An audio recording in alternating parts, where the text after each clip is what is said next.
Comment oses-tu me toucher? Tu veux que je sois aussi sale que toi? Je ne devrais même pas te permettre de mendier à ma porte. Pardonne-moi, Seigneur. Pardonne-moi, je n'ai pas mangé depuis des jours. Je me demandais si je pourrais avoir un peu des miettes qui tombent de ta table. Des miettes qui tombent de ma table. Mais alors, que mangeront les chiens? Mes affaires m'attendent. Brûlez-moi ça, c'est infecté.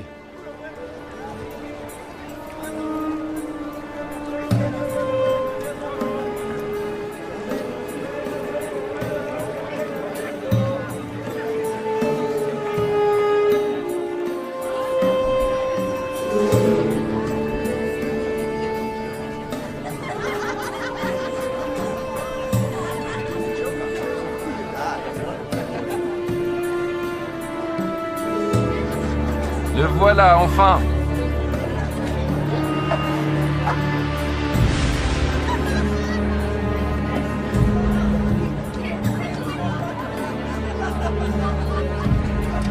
Mon frère préféré.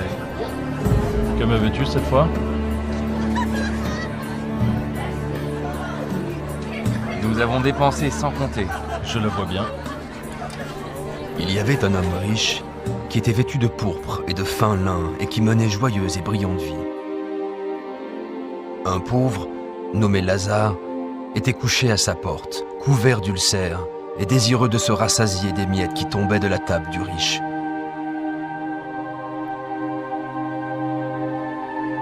Et même les chiens venaient lécher ses ulcères. Oh. Oh. Oh. Oh. Dieu, aide-moi. Pourquoi? Pourquoi?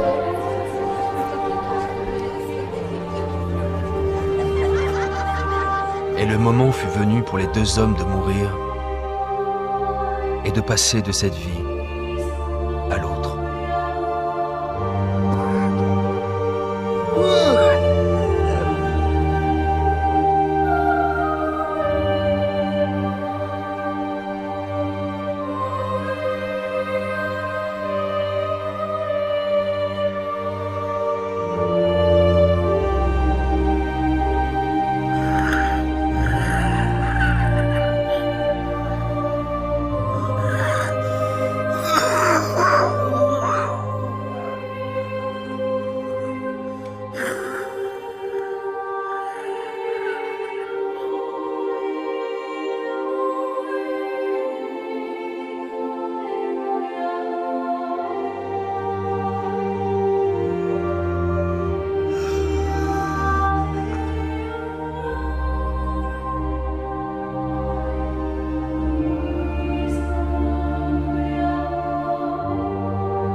Aidez-moi!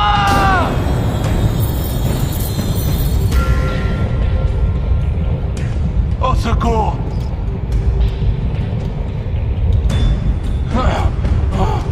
Aidez-moi! Ah!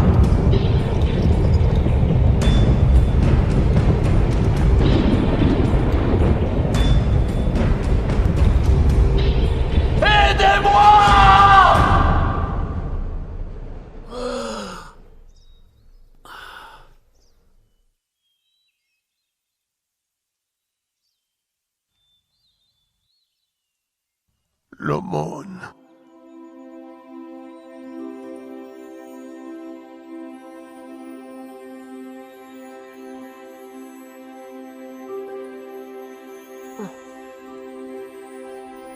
Bienvenue. Père Abraham. Oui. Oui, je suis Abraham. Ah. Bienvenue au paradis. Paradis. Oui, Lazare. Paradis!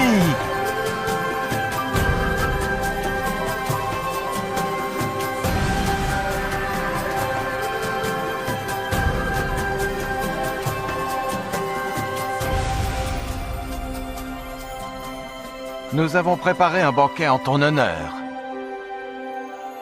Oui, oui, viens.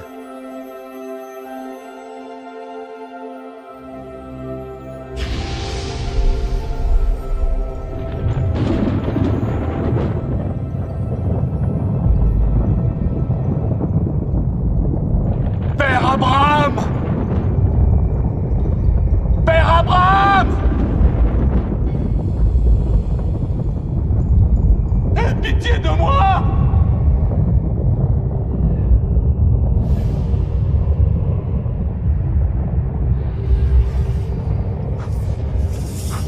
Je t'ai vu avec Lazare! Envoie-le-moi! Pour qu'il trempe le bout de son doigt dans l'eau et me rafraîchisse la langue!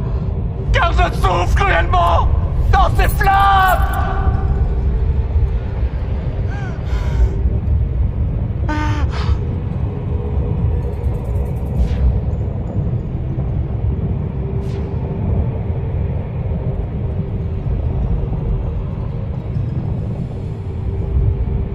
Fils, souviens-toi que tu as reçu tes biens pendant ta vie.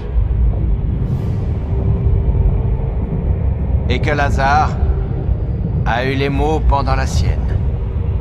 Maintenant, il est ici consolé, et toi tu souffres. Je t'en prie! Je t'en prie! Par-dessus tout cela, il y a entre nous un grand abîme. Si quelqu'un voulait passer d'un côté à l'autre, il ne le pourrait pas. Et personne ne peut traverser de toi vers nous. Père Abraham, il y a une chose que je veux te demander.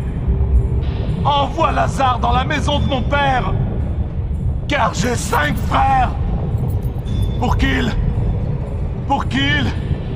les avertissent et qu'ils ne viennent pas eux aussi dans ce lieu de tourment.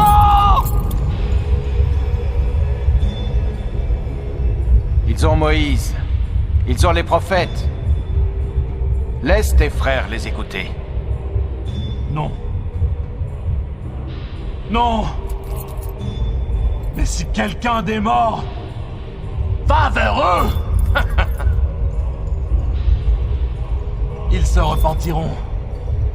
Non, s'ils n'écoutent pas Moïse et les prophètes, ils ne se laisseront même pas persuader par quelqu'un qui ressusciterait des morts. Je t'en prie. Non. Je t'en prie. Non. Je t'en prie. Non.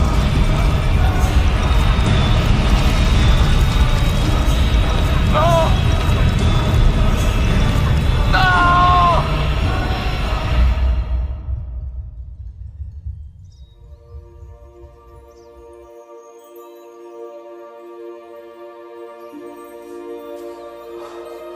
Lazare, viens dans le lieu que ton père a préparé pour toi.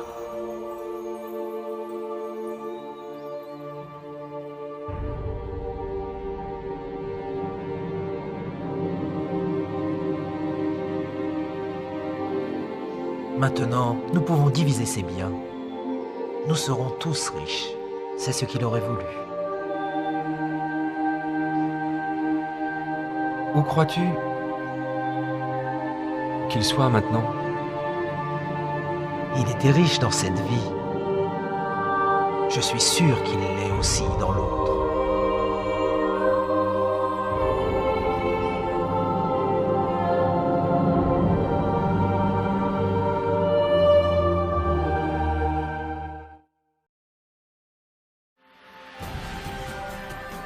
Je suis Lazare, dont parle la Bible. Vous en apprendrez plus sur moi et cette histoire dans Luc 16, chapitres 19 à 31. Qu'avez-vous appris de cette histoire? Comment pouvez-vous appliquer cette histoire à votre vie? Laissez-moi vous raconter certaines des choses que j'ai apprises de cette expérience. Ce que Dieu m'a enseigné. J'étais un homme très pauvre. En fait, j'étais tellement pauvre que j'en étais malade. que je n'avais personne pour s'occuper de moi. Même les chiens venaient me lécher. À cause de ma condition, je me sentais insignifiant et sans espoir dans ce monde. Mais ma foi en Dieu n'a pas vacillé. Et à ma grande joie, lorsque j'ai ouvert les yeux au paradis, j'ai appris que je n'étais pas insignifiant pour Dieu. Il connaissait toutes mes pensées. Il savait même combien j'avais voulu rencontrer Abraham. Alors il l'a envoyé, lui Abraham, pour m'accueillir et me souhaiter la bienvenue. Lorsqu'Abraham, le père de notre foi, m'a salué, je fus envahi par la joie. Comment un tel homme béni de Dieu pouvait-il s'intéresser à moi? Apparemment abandonné de Dieu et sans utilité. Vous êtes-vous déjà senti ignoré, oublié, insignifiant? Dieu ne vous a pas oublié. Où que vous soyez, qui que vous soyez, quels que soient vos problèmes, j'ai appris que personne n'était oublié de Dieu. Mon histoire prouve que rien ne peut nous séparer de l'amour de Dieu. Le riche était dominé par sa richesse, son influence et le luxe. Il traitait mieux ses animaux de compagnie que moi. Il aimait les biens de ce monde et en a profité pendant toute sa vie. Il y avait des jours où je me demandais si Dieu savait qu'il n'était même pas prêt à m'accorder les miettes qui tombaient de sa table. Je sais maintenant que Dieu regardait. Le riche n'avait jamais perdu sa fierté et son arrogance, même en enfer. Avez-vous remarqué qu'il a demandé que je le serve parce qu'il avait l'habitude d'être servi? L'enfer est plein de gens qui veulent être servis.